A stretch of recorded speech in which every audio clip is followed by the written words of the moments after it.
My dear students, कभी भी हार ना मानो। क्या पता कि आपकी अगली कोशिश ही आपको कामयाबी की ओर ले जाए। तो हमारी शुभकामनाएं, लगातार कामयाबी की ओर आगे बढ़ते चलिए। इन्हीं शब्दों के साथ आज के वीडियो में हम लोग पढ़ेंगे आज कुछ प्रत्यावर्ती धारा से रिलेटेड कुछ अच्छी डेफिनेशंस, कुछ अच्छी परिभाषाएं, जिससे प्रत्यावर्ती धारा के बारे में आपको और भी कॉन्सेप्ट क्लियर होगा। तो इसमें पहली डेफिनेशन आज आपके सामने धारा आयाम के बारे में देखते हैं। धारा आयाम धारा के शिखर मान, या फिर आप कह सकते हैं उसको उसके अधिकतम मान। ठीक है, अधिकतम मान को ही धारा का आयाम कहते हैं। इसे I0 से प्रदर्शित करते हैं। तो जैसा अगर ग्राफ में देखा जाए तो ग्राफ में आपको बताया गया था इस तरह से एक चक्र पूरा होता है, और इस एक चक्र में अधिकतम आयाम यानी मैक्सिमम वैल्यू यहाँ तक गई थी पॉजिटिव में, और नेगेटिव वैल्यू में अधिकतम वैल्यू ये गई थी।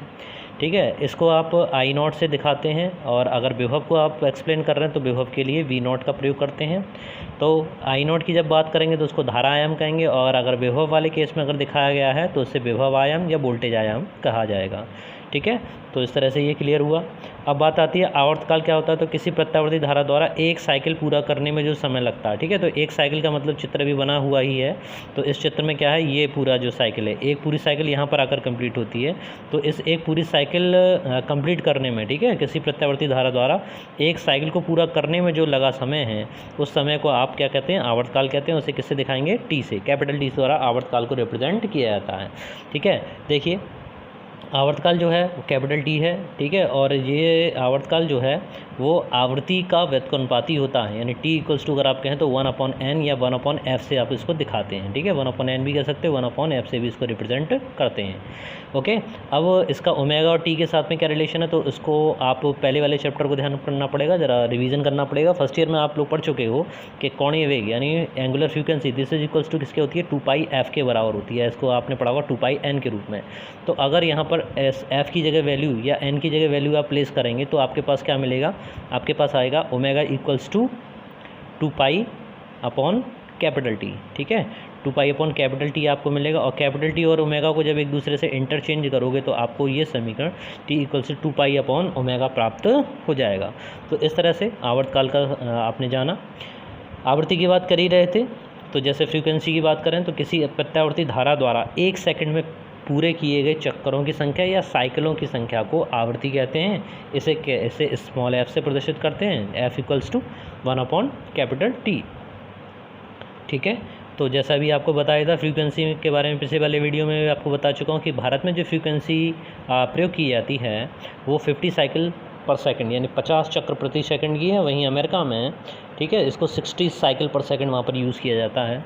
तो यहाँ पर भारत की फ्रीक्वेंसी एफ का जो वैल्यू है वो किससे पता करेंगे, 2π/f इक्वल्स टू 1/t। ठीक है, उसी तरह से फॉर्मूले से अब क्या किया आपने, तो f का मान निकाल लिया। तो ओमेगा इक्वल टू 2πf होता है, तो f की वैल्यू निकालोगे, ओमेगा इक्वल्स टू किसके बराबर, 2πf के बराबर।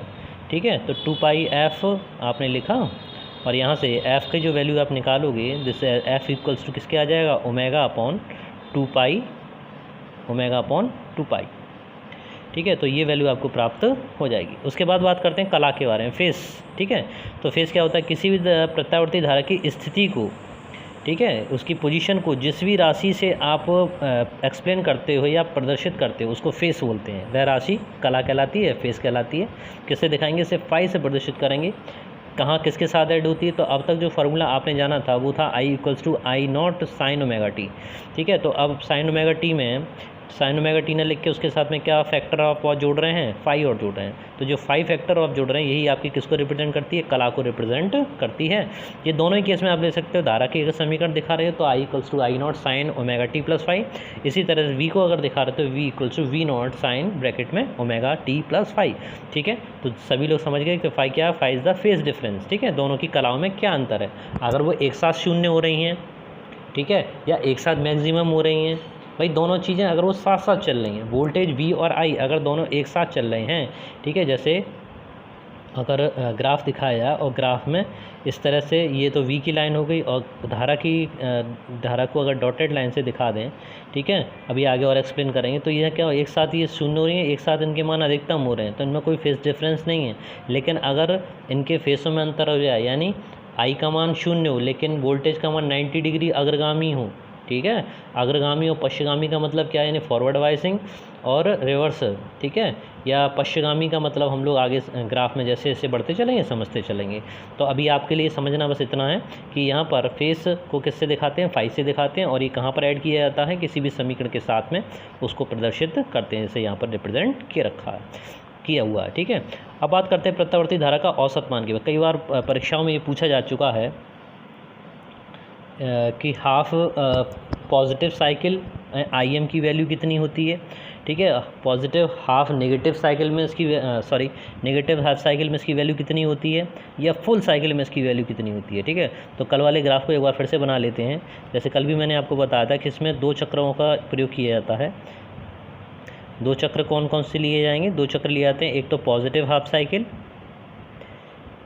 और एक नेगेटिव हाफ साइकिल, ठीक है। जैसे आपको बताया था कि इस तरह से ये एक चक्र पूरा होता है, तो ये ऊपर वाला चक्र आपका पॉजिटिव कहलाता है, ठीक है, और नीचे वाला चक्र आपका नेगेटिव कहलाता है, नेगेटिव हाफ साइकिल।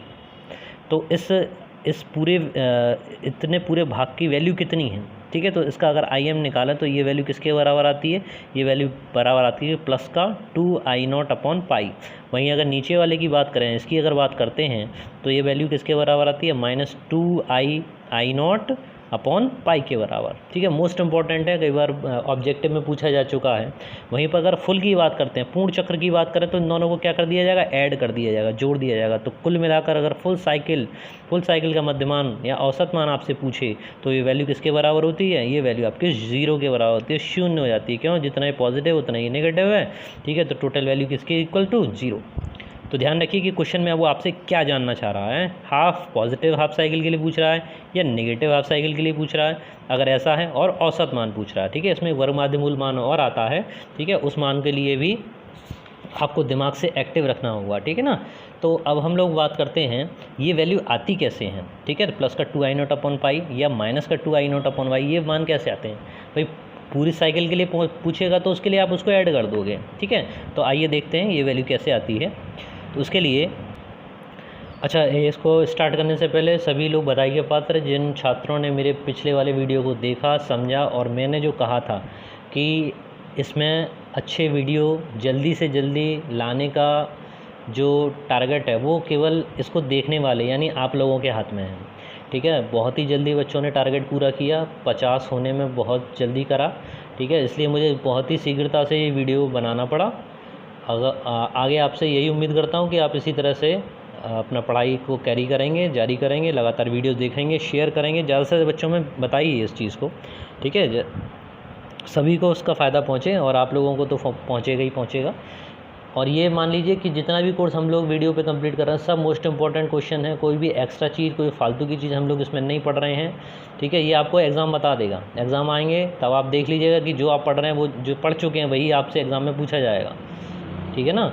तो ये हम लोगों का जो प्रयास है, उस प्रयास को आप कामयाब करिए, मेरी यही ईश्वर से अभिलाषा है, और आप लोगों से यही सहयोग चाहिए। तो स्टार्ट करते हैं।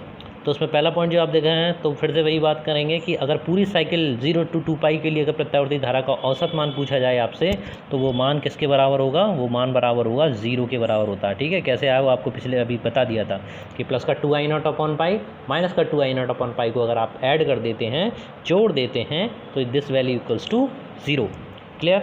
अब ये वैल्यू 2I0/पाई आती कैसे, तो उसके लिए देख लीजिए सेकंड वाला पॉइंट जैसे कह रहा है कि आधी धनात्मक साइकिल 0 से पाई तक के लिए, ठीक है। तो आधी धनात्मक साइकिल के लिए 0 to पाई समझ ही गए होंगे। देखिए ग्राफ में अगर बना दें तो ये वैल्यू किसके लिए, केवल इतने भाग के लिए कह रहा है। तो यहाँ से 0 से स्टार्ट हुआ और यहाँ पर क्या मिल रहा है आपको, पाई मिल रहा है, ठीक है। तो ये जो कार्रवाई हो रही है ये केवल ऊपर वाले पॉजिटिव पोर्शन के लिए हो रही है, इतने भाग के लिए हो रही है। देखिए क्या करते हैं, तो इसमें औसत मान जो निकाला जाएगा वो IM की वैल्यू क्या निकलेगी कि I1 + I2 + I3 so on, ठीक है। कितने टर्म्स से ले लिया, I0 तक ले लिया, तो इन सबको आप ऐड करो और n से यानी कुल संख्या से भाग लगा देंगे, ठीक है ना। या फिर अगर समाकलन विधि के द्वारा अगर आप करना चाहें तो आप ये कर सकते हैं कि I M equal to 0 to pi integral कर दो I d theta upon 0 to pi limit लगा दी D theta.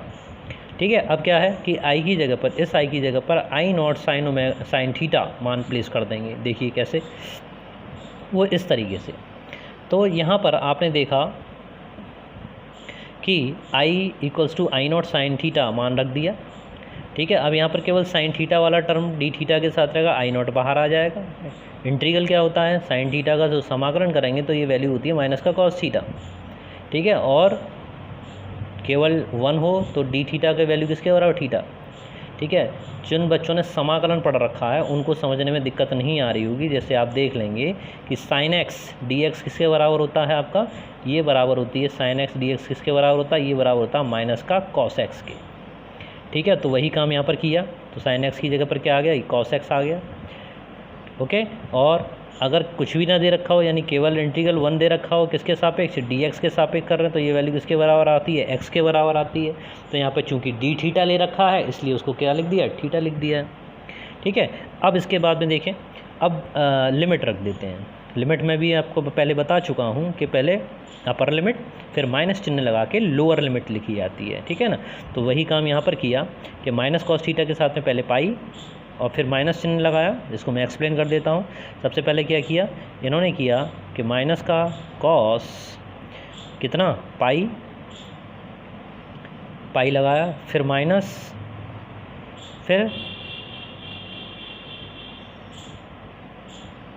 Minus cos 0 degree. ठीक है भाई ये माइनस तो साथ में चलेगा ना, तो पहले वाले का कॉस पाई का मान कितना होता है, कॉस पाई का मतलब 180 और 180 का मान माइनस का 1, माइनस और माइनस क्या हो जाएगा आपका +1। तो ये वैल्यू किसके बराबर, +1 के बराबर। इसको देख लीजिए, माइनस और माइनस आपका +1 हुआ और कॉस 0 डिग्री का मान किसके बराबर, 1 के बराबर। 1 और 1 का मल्टीप्लाई 2, और इन दोनों का अगर आप जोड़ देंगे तो कितना आ जाएगा, +2। ठीक है, तो ये जो +2 आया, ये +2 का आपने वैल्यू प्लेस कर दिया, 1 + 1 2 हुआ। तो इस तरह से आई एम की जो वैल्यू आई वो आई आपकी 2I0/पाई। ठीक है ना। इसी तरह से आधी ऋणात्मक साइकिल के लिए अब बात चल रही है किसके बारे में, जो आधा वाला नीचे वाला पोर्शन था। ठीक है, ऊपर वाला ये वाला आप कर चुके, इसकी वैल्यू ये आपके पास आ गई आई एम। अब नीचे वाली की जो वैल्यू है, यहाँ से लेके यहाँ तक की वैल्यू आ जा रही है, वो कहाँ से कहाँ तक है, पाई से लेके 2 तक के लिए है। तो प्रत्यावर्ती धारा के लिए औसत मान इसी तरह से निकालेंगे, तो ये वैल्यू अगेन आपके पास कितनी आ जाएगी, माइनस चिन्ह के साथ में आएगा, माइनस का 2I0/पाई। ठीक है, तो इस तरह से ये वैल्यू आपको प्राप्त हुई। अब टोटल अगर पूछता है तो टोटल की वैल्यू उसमें आप जानते ही हो क्या हो जाएगा, उसमें पूरा वैल्यू किसके बराबर हो जाएगी, वो टोटल अगर यानी पूरी साइकिल के लिए अगर पूछता है तो दोनों को उठा के जोड़ दो 0 के बराबर। ठीक है, आगे चलते हैं। देखिए, अब अगर करंट के बाद अब बात कर लें वोल्टेज के बारे में। ठीक है, तो प्रत्यावर्ती वोल्टेज का अगर औसत मान पूछा जाए या पूरी साइकिल के लिए पूछा जाए, तो जैसा आप देख रहे हो सामने कि आपका जो पूरी साइकिल है, ठीक है, पूरी साइकिल के लिए Vm वही 0 के बराबर, 1/2 यानी आधी धनात्मक साइकिल के लिए 0 से 2 तक का मतलब वही है कि Vm का मान किसके बराबर आएगा, 2V0/पाई के बराबर आएगा। अंतर सिर्फ इतना वहाँ से और यहाँ पर केवल इतना है कि वहाँ पर I का प्रयोग किया गया है और जब हम वोल्टेज की बात कर रहे हैं तो यहाँ पर V का प्रयोग किया जाएगा। थर्ड पार्ट में देख लो, आधी ऋणात्मक साइकिल के लिए अगर ले के चल रहे हैं तो पाई से 2 तक होगा और वैल्यू वही आएगी उसके माइनस से लेकर 2V0/पाई के बराबर। ठीक है, तो ये हो गई आपके औसत मान। ध्यान रखिएगा, ये सब हम बात करें किसके बारे में, एवरेज के बारे में, यानी औसत के बारे में बात की जा रही है। अब इसके बाद में एक वर्गमाध्य मूल धारा और आती है। ठीक है, तो वर्गमाध्य मूल धारा को और समझ लीजिए, क्योंकि IRMS और IM में बहुत अंतर है। ठीक है, तो IRMS की जो वैल्यू है, IRMS की वैल्यू क्या है कि किसके बराबर है कि सभी जो मान आपने अभी ऊपर लिख के सबका औसत निकाला था, यानी I1 + I2 + I3 सबको आप ऐड करते गए थे और लास्ट में क्या किया था, n से आपने भाग दे दिया था। यहाँ पर थोड़ा अंतर है, यहाँ क्या करना पड़ता है, उसका स्क्वायर करना पड़ता है। स्क्वायर कीजिए, ठीक है, और फिर उसका औसत लेने के लिए n से भाग लगाइए और फिर उसका अंडर रूट ले लीजिए, तभी तो वो बनेगा वर्ग माध्य मूल। ठीक है, तो वर्ग माध्य मूल यानी RM root mean square value, root mean square value, ठीक है। तो इस रूट मीन स्क्वायर वैल्यू को हम क्या कहते हैं, वर्ग माध्य मूल मान कहते हैं। तो एक पूरी साइकिल के लिए समस्त प्रवाहित धाराओं का वर्ग करने पर औसत निकालकर उनका वर्गमूल लेने पर प्राप्त धारा को वर्ग माध्य मूल धारा कहते हैं। देखिए बहुत ही अच्छे से नोट्स बनाए गए हैं आप लोगों की सुविधा के लिए, ठीक है ना।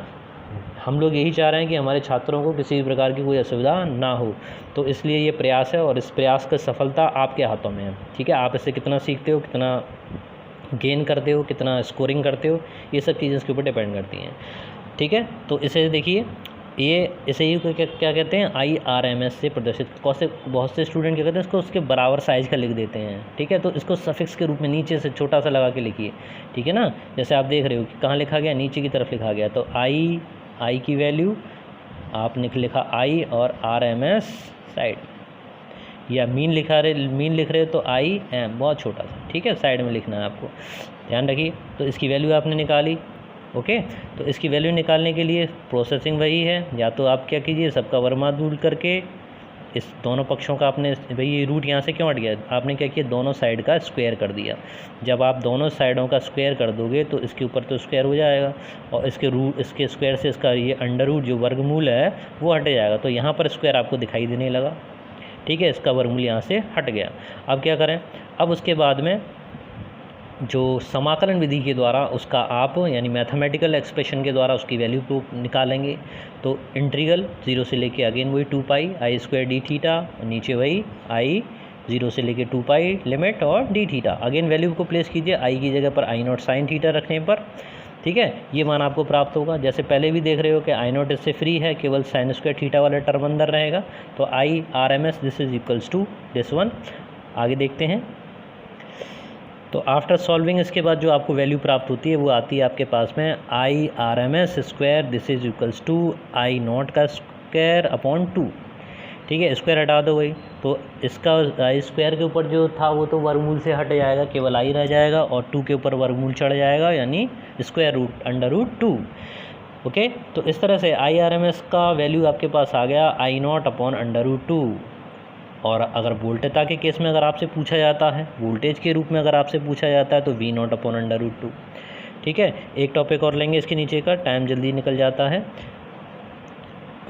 तो इसका शक्ति 6 अगर निकाला जाए, शक्ति 6 इक्वल टू P बराबर क्या होता है, V इंटू आई।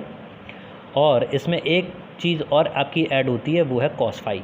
तो P equals to IRMS into cos phi. ध्यान रखिए इसमें VM माध्य औसत मान नहीं लिया जाता, क्या लिया जाता है, आपका RMS वाली वैल्यूज़ को कैलकुलेट किया जाता है। फॉर्मूले में यही चीज़ें प्रयोग की जाएंगी। साथ में क्या आता है, cos फाई क्या है, या cos फाई आपका शक्ति गुणांक है, ठीक है, पावर कोफिशिएंट है, ओके।